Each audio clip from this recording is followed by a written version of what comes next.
Up at the disinterested sky, blue and big, the sky under which she had lived a life, a good life. Tears dampened her face, and her stomach cramped in piercing spasms. "Down!" he growled, shoving his knee against the back of hers. "Get down!" She fell hard against the concrete, smashing into it with her elbow, and he yanked her by the hair, kicking at her hips, repositioning her body so she was collapsed across her twisted knees, and her arms, bound at the wrists, were wrenched back behind her. She heard him slide the knife from his belt as he grabbed her around the neck, pulling her towards him and letting out a foul guttural shriek that shattered the city's masquerade of peace. Her body went rigid. A scream rose in her chest. Her bowels opened. The vomit gathered in her throat. No. Please, no. Chapter 2. Nat lay waiting, held by dawn's half-light and a gut superstition that the first thought of the day foretold the rest of it. Slowly, a soft glow formed behind his still-closed eyes, and the sun-dappled ocean rolled in, a fine surf forming, and he felt the reprieve of the G-rated verdict. No violence, no death. Today was curse-free. It could be a good one. He rolled over to spoon Jen, running his hand down the familiar softness of her body. She stirred slightly, and he tenderly kissed the bareness of her back. "Don't wake up, babe. It's too early." And she curled obediently away from him as he tucked the soft sheet up around her and eased himself out of his side of the bed, the side near the door. Always the side near the door. Today would be a good one.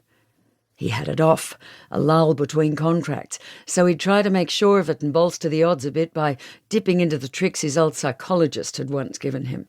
Straightforward in theory, frustratingly difficult in practice.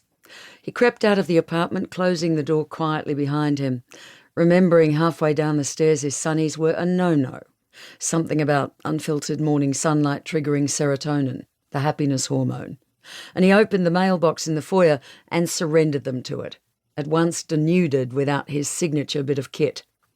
He began to run, checking his watch, picking up the pace as his body roused for 10 steady clicks in an easy 43 minutes.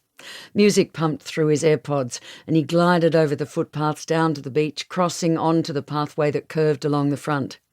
Some days he felt he could run forever, an eastern suburbs Forrest Gump, not sure what he was running to or from, circling in a secure zone of physical exertion. The army had taught him many things, among the less nefarious, to honour the god of fitness. He could tell there was going to be a real heat to the morning, and already he was working up the beatings of a sweat. He paused at the top of the headland, overlooking the ocean pool, where a lone early morning swimmer was poised on the edge, arms raised gracefully in an impending dive.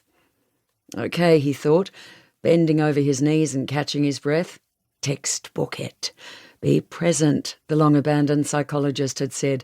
"Name 5 things you can see, 4 you can touch, 3 you can hear, 2 you can smell, 1 you can taste." He tried it now, raising his head and fixing a contemplative gaze upon the diver as she broke the pool's still waters and then out past her to the crashing waves beyond, watching them swell and tumble, focusing on a single patch of ultramarine and trying to follow it to shore as it rolled through a dozen shades of turquoise, finally foaming into a cloud of white. He easily named things he could see, and straight away, as always, tripped at ones he could touch. Grass, shorts. Yeah. What else? Bugger it, then. As for sounds, smells, and taste, they wouldn't come at all. His anxious mind impatiently twitching and digressing. This thing never worked. Back then he would have been able to name a dozen things for every sense. The shit he'd touched, the shit he'd heard. He turned for home and the sanctuary of his sleeping wife. An hour later, and he was jerking off in the shower, rhythmically banging his head against the wall, turning the water as hot as...